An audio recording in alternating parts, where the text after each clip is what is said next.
Here is the suspect in this investigation, Timothy Hazlitt Jr., charged with rape, kidnapping, and assault. He remains in police custody tonight. Today, KSHB 41 I-Team reporter Sarah Plake spoke to neighbors who took her in as they waited for police to arrive.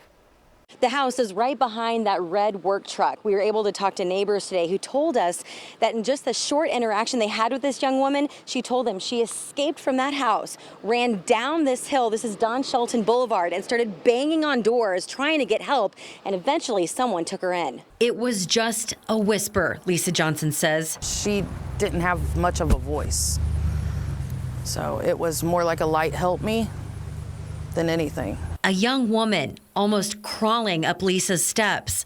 Lisa says the woman, weak and bruised up, said she was being held captive by a man up the street. That man is Tim Hazlitt, who is now in custody.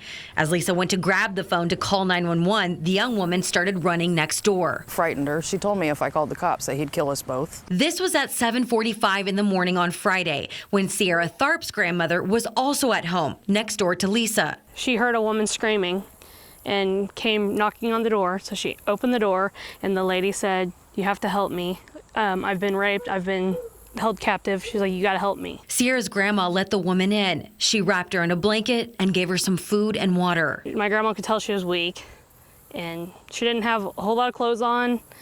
She said that she had a metal dog collar around her neck and she could see the ligature marks on her wrists. The young woman said Hazlitt, who lives at this house on Old Orchard and Don Shelton, was the one who sexually assaulted her and held her against her will in the basement.